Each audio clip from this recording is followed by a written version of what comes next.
The Independent is a British national morning newspaper, published in London by Independent Print Limited, owned by Alexander Lebedev since 2010. Nicknamed The Indie, it was launched in 1986 and is one of the youngest UK national daily newspapers. The daily edition was named National Newspaper of the Year at the 2004 British Press Awards. The current editor, Amol Rajan, was appointed in 2013, and its deputy editor, Archie Bland, in 2012. Bland was one of the youngest people to be appointed to a senior managerial post in the British newspaper industry, at 28 years old. Rajan was not quite 30 at the time of his appointment in June 2013. Originally a broadsheet newspaper, the newspaper has been published in a tabloid or compact format since 2003. The Independent is regarded as coming from the centre-left on culture and politics, but tends to take a more pro-market stance on economic issues.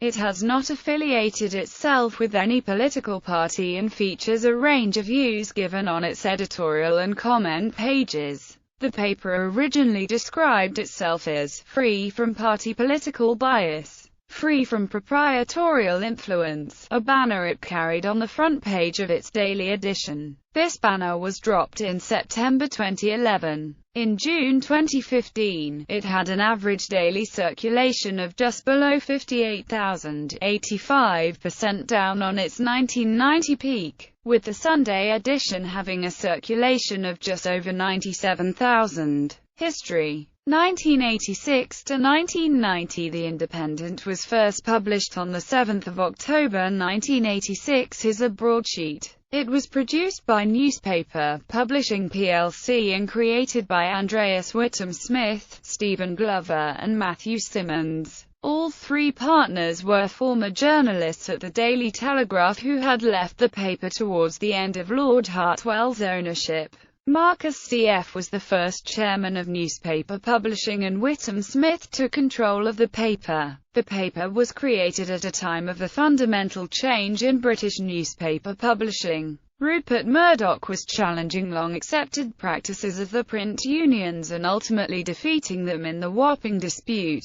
Consequently, production costs could be reduced and, it was said at the time, create openings for more competition. As a result of controversy around Murdoch's move to Wapping, the plant was effectively having to function under siege from sacked print workers picketing outside. The new paper attracted staff from the two Murdoch broadsheets who had chosen not to move to his company's new headquarters. Launched with the advertising slogan, "It is you," and challenging The Guardian for centre-left readers, and The Times as a newspaper of record. It reached a circulation of over 400,000 by 1989. Competing in a moribund market, The Independent sparked a general freshening of newspaper design as well as, within a few years, a price war in the market sector. The market was tight, and when The Independent launched The Independent on Sunday in 1990, sales were less than anticipated, partly due to the launch of the Sunday Correspondent 4 months before the iOS, although this direct rival closed at the end of November 1990. Some aspects of production merged with the main paper, although still with a largely distinct editorial staff. 1990 to present. In the 1990s, The Independent was faced with price-cutting by the Murdoch titles,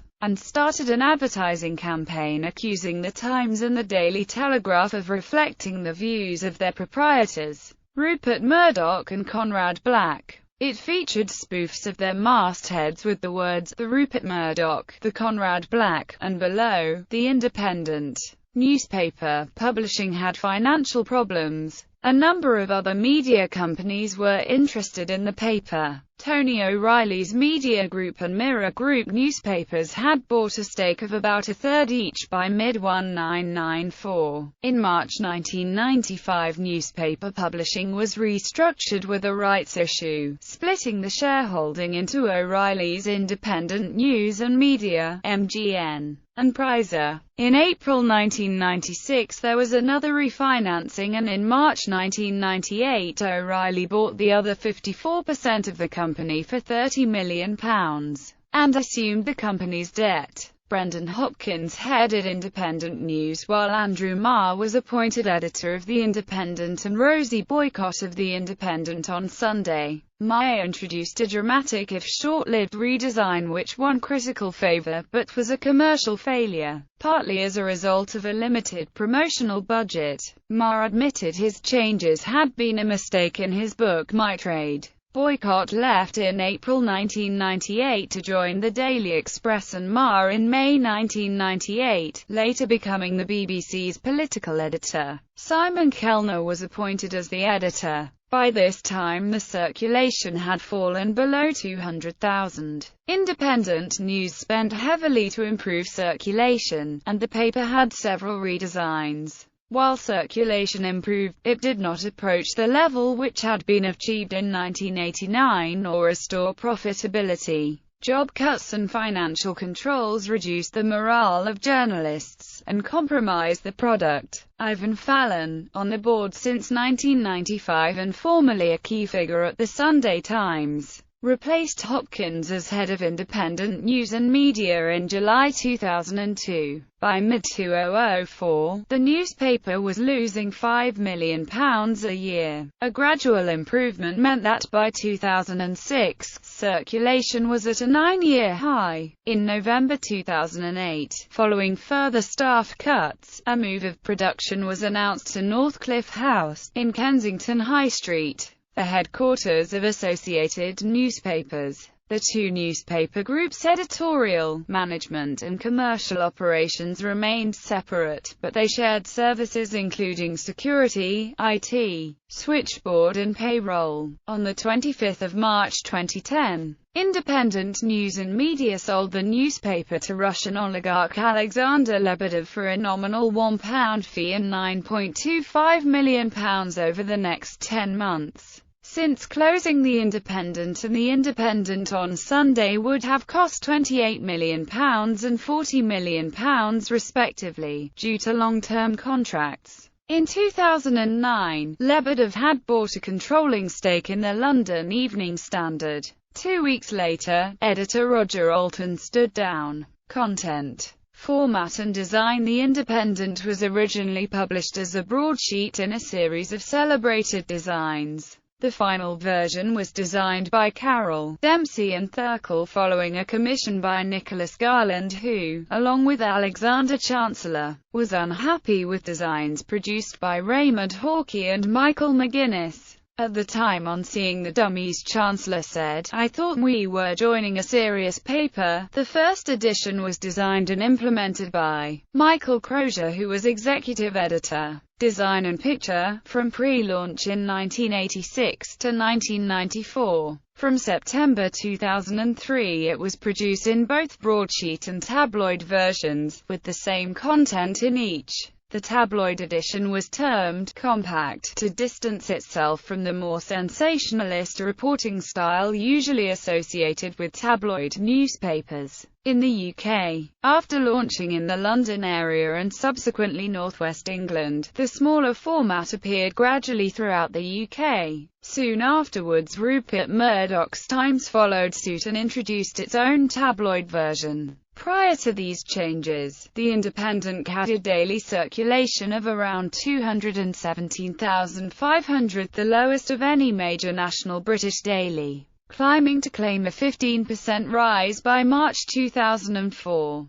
Throughout much of 2006, circulation stagnated at 250,000. On 14 May 2004, The Independent produced its last weekday broadsheet, having stopped producing a Saturday broadsheet edition in January. The Independent on Sunday published its last simultaneous broadsheet on 9 October 2005, and has since followed a compact design. On 12 April 2005, The Independent redesigned its layout to a more European feel, similar to France's Libération. The redesign was carried out by a Barcelona-based design studio. The weekday second section was subsumed within the main paper. Double-page feature articles became common in the main news pages, and there were revisions to front and back covers. A new second section, Extra, was introduced on 25 April 2006. It is similar to The Guardian's G2 and The Times X2, containing features, reportage and games, including Sudoku. In June 2007, The Independent on Sunday consolidated its content into a news section which included sports and business,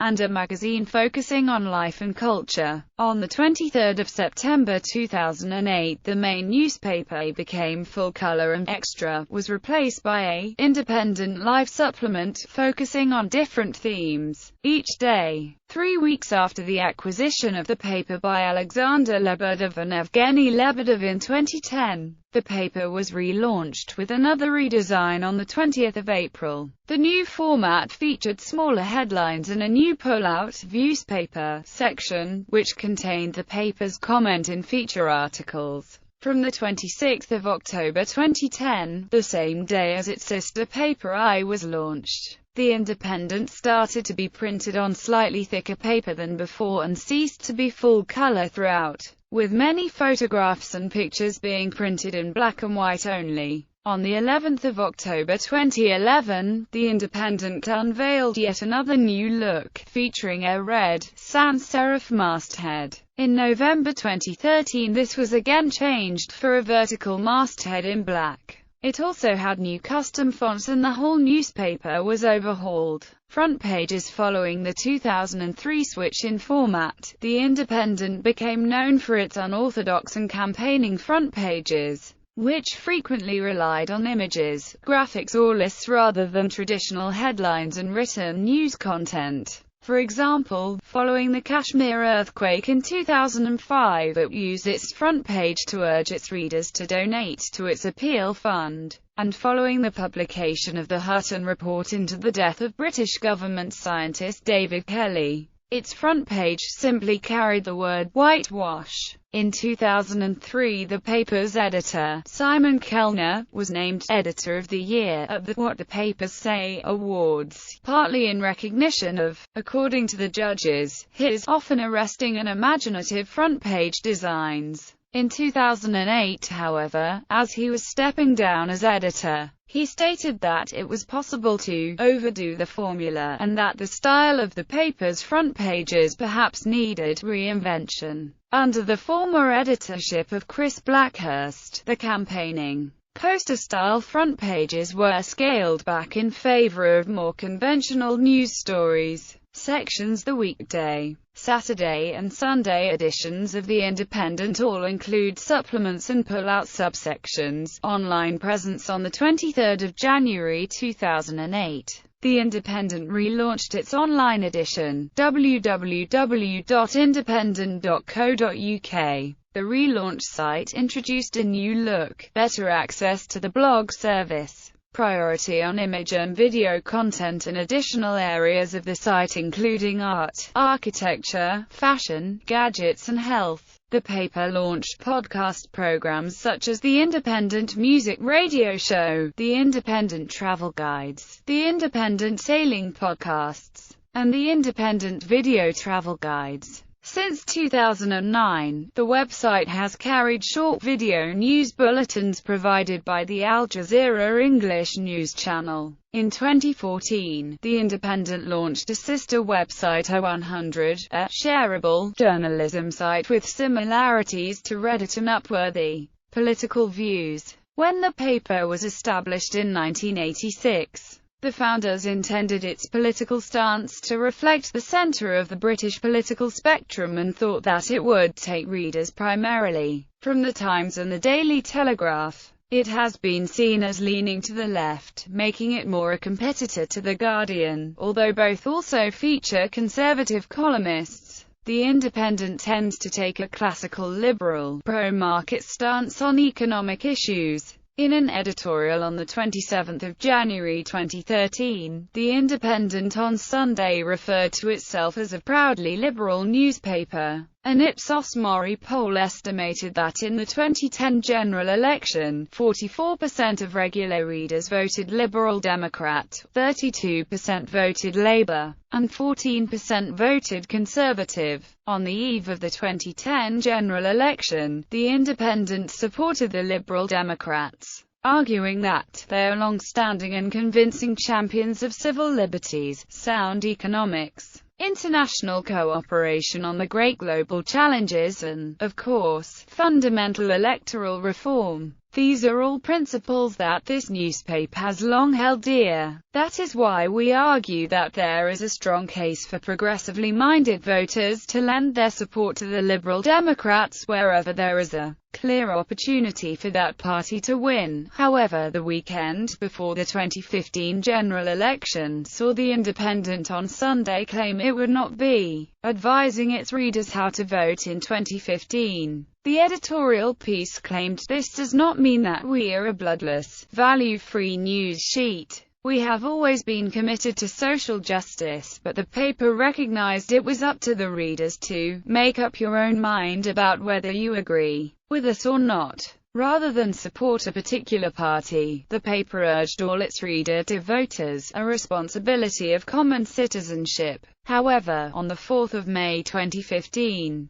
the weekday version of The Independent thought that a continuation of the Conservative Party-Liberal Democrat coalition after the general election would be a positive outcome. A leader published on the day of the 2008 London mayoral election compared the candidates and said that, if the newspaper had a vote, it would vote first for the Green Party candidate, Sian Berry, noting the similarity between her priorities and those of The Independent, and secondly, with rather heavy heart, for the then-incumbent, Ken Livingstone. The paper took a strong editorial position against the 2003 invasion of Iraq, the Iraq War, and aspects of US and UK foreign policy related to the war on terrorism following the 11th of September attacks. It has been a strong supporter of electoral reform. The paper has also taken strong positions on environmental issues, campaigned against the introduction of ID cards, and campaigned against the restriction of mass immigration to the UK. In 1997, The Independent on Sunday launched a campaign for the decriminalization of cannabis.